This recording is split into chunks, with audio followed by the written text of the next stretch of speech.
जो व्यक्ति जितनी अधिक भाषाएं बोल व समझ सकता है उसकी बुद्धि उतनी ही अधिक विकसित होती है। ये मैं नहीं कह रही, सामवेद के छंदोग्य उपनिषद के 7वें अध्याय के 2 खंड में सनत कुमार जी नारद जी से कह रहे हैं कि वागवाव नामनो भूयसी वागवा एतद विज्ञापयति तस्माद यद्यपयेन का भाषा प्रयुजयन्ते तद बुद्धिम प्रकाशयति। जिसका अर्थ है कि वाणी यानी भाषा ही सब कुछ प्रकट और स्पष्ट करती है। इसलिए जब कोई व्यक्ति विभिन्न भाषाओं या वाणी के विविध रूपों का अभ्यास करता है तो वह वास्तव में अपनी चेतना और बुद्धि को और अधिक प्रदीप्त यानी प्रकाशित कर रहा होता है। इससे यह समझने की आवश्यकता है कि जब व्यक्ति विद्यार्थी जीवन में होता है तब जब उसे अत्यधिक चीजें स्मरण करने और उसे लंबे समय तक याद रखने की आवश्यकता होती है,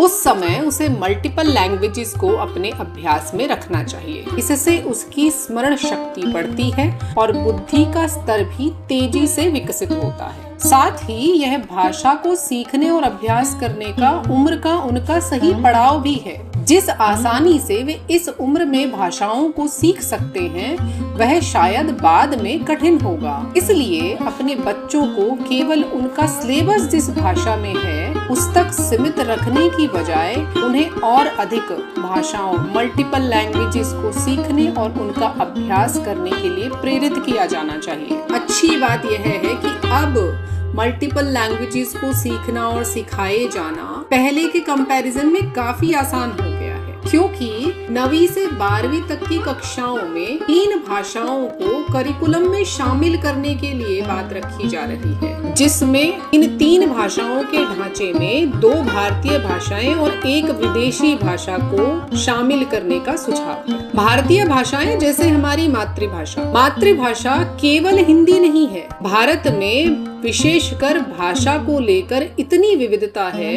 कि प्रत्येक स्टेट में या जिले में यहाँ तक कि हर एक गांव में भी अपनी अलग अलग बोलियां हैं। हालांकि जो बोलियां हैं वो एक दूसरे से कम अंतर रखती हैं और इसीलिए करिकुलम में अवेलेबल कराए जाने के लिए शायद उतने ऑप्शंस अवेलेबल ना हो पाए, लेकिन जितने भी होंगे, जितने भी पॉसिबल हो पाए ऑप्शंस भारतीय भाषाओं को लेकर, उनमें से 2 चुनने की हमें फ्रीडम है। मैं यह नहीं कहती कि आप मेरा ही सुझाव माने, लेकिन अगर आप मुझसे पूछें या मैं बताना चाहती हूँ यह समझें तो जो 2 भारतीय भाषाएं चुनने का हमें फ्रीडम है उसमें से 1 भारतीय भाषा निश्चित रूप से प्रत्येक विद्यार्थी को संस्कृत चुननी चाहिए। मैं ये बात गहराई से सजेस्ट करना चाहती हूँ कि एक भाषा के तौर पर हर विद्यार्थी संस्कृत चुने। इसके कई कारण हैं। जैसे पहला, संस्कृत भाषा और कई भाषाओं की जननी है। बहुत सारी भारतीय भाषाएं ऐसी हैं जबकि कुछ विदेशी भाषाएं भी ऐसी हैं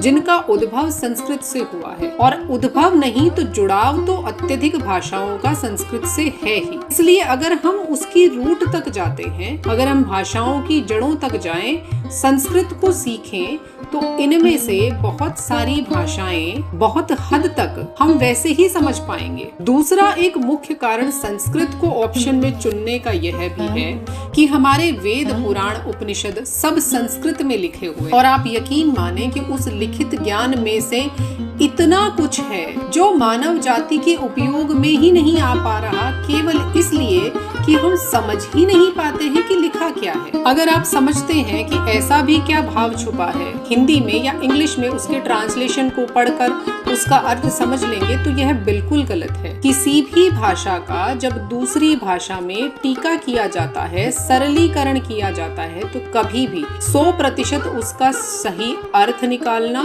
या उसका भाव समझना संभव है ही नहीं। उसके मर्म को समझने का और उसको डिकोड करने का केवल एक ही तरीका है, वो ये कि उस भाषा का ज्ञान अर्जित किया जाए। हिंदी में अनुवाद या इंग्लिश में ट्रांसलेशन करने से वो चीज आपके एंटरटेनमेंट में काम आ सकती है, समझ को विकसित नहीं कर सकते। हमारी संस्कृति ने हमें इतना ज्ञान धरोहर के रूप में सौंपा है कि अगर आप किसी भी क्षेत्र में कार्य करना चाहें, उसमें आने वाले हजारों सालों तक मनुष्य जो खोज कर पाएंगे, जो मनुष्य की प्रगति में काम आएगा, वो सब कुछ पहले से ही हमारे ग्रंथों में लिखा हुआ है। क्योंकि ये सब कुछ पहले डिस्कवर किया जा चुका था, ये सब कुछ एग्जिस्ट कर रहा था। जो कुछ भी मानव जाति के लिए उपयोगी हो सकता है, हम उसे रीडिस्कवर करने की तरफ जा रहे हैं। इनमें से कई टॉपिक्स जैसे परमाणु हथियारों का आविष्कार, basis of genetics, medical advancements या ऊर्जा के सिद्धांत, जिन पर हम पहले बात कर चुके हैं। उसके अलावा भी आप जिस भी विषय पर बात करें, वो सब कुछ हमारे ग्रंथों में पहले से लिखित है। किंतु भाषा बैरियर बना हुआ है, हम समझ ही नहीं पाएंगे तो वो ज्ञान वहां से निकालेंगे कैसे। इसलिए निश्चित तौर पर 2 भारतीय भाषाओं के ऑप्शंस में से एक भाषा संस्कृत होनी चाहिए, जिसे भारत का बच्चा सीखे। तब जाकर कहीं जो हजारों सालों में रीडिस्कवर किया जाना था, वो हम कुछ सदियों में कर पाएंगे। संस्कृत के अलावा अन्य भाषाएं भी महत्वपूर्ण हैं, लेकिन लगभग सबका जुड़ाव संस्कृत से है, जैसे कि हमने पहले भी बात की।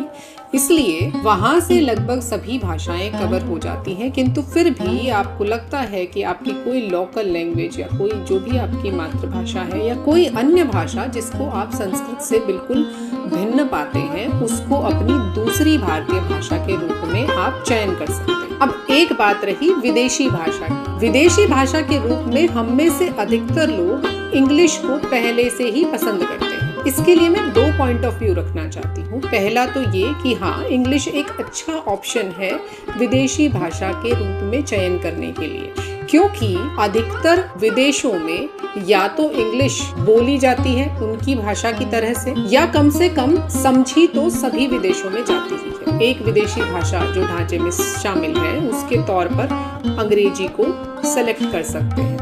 दूसरा पॉइंट ऑफ व्यू ये है, क्योंकि अंग्रेजी भाषा हमारे बीच में कॉमन हो गई है, लगभग हम में से सभी और हमारे बच्चे इंग्लिश को आराम से बोल पढ़ और समझ लेते हैं, उसमें कोई कठिनाई रह नहीं गई है। इसलिए क्यों ना किसी और भाषा को एक्सप्लोर किया जाए। किसी और भाषा के तौर पर मैं विशेष रूप से जापानी, रूसी और जर्मन इत्यादि भाषाओं का सुझाव पेश करना चाहूंगी। इसका एक कारण यह भी है कि ये भाषाएं राष्ट्रवाद की पराकाष्ठा हैं और निश्चित तौर पर अच्छी भाषाएं हैं सीखने के लिए। शिक्षा व्यवस्था में बहुत ही खूबसूरत सुधार के तौर पे यह भाषा वाला पॉइंट ऐड किया जाना है, जो निश्चित रूप से हमारी आने वाली पीढ़ियों को और अधिक उन्नत बनाएगा। इसलिए मेरा विनम्र निवेदन है कि अपने बच्चों को विज्ञान और इकोनॉमिक्स जैसे विषयों की दौड़ से आगे सोचने के लिए प्रेरित कीजिए। ये सब विषय भी महत्वपूर्ण है, किंतु सबसे महत्वपूर्ण है समझ विकसित करना। फिर समझना क्या है वो आगे की बात है। और समझ को विकसित करने का रामबाण अभ्यास है मल्टीपल लैंग्वेजेस का अभ्यास करना। भिगोकर बादाम खाने और दूध में कोई पाउडर मिलाकर पीने से कहीं ज्यादा अधिक और प्रभावशाली ये अभ्यास है। आशा है ये वीडियो आप लोगों के लिए उपयोगी रहेगा। धन्यवाद। जय सिया राम।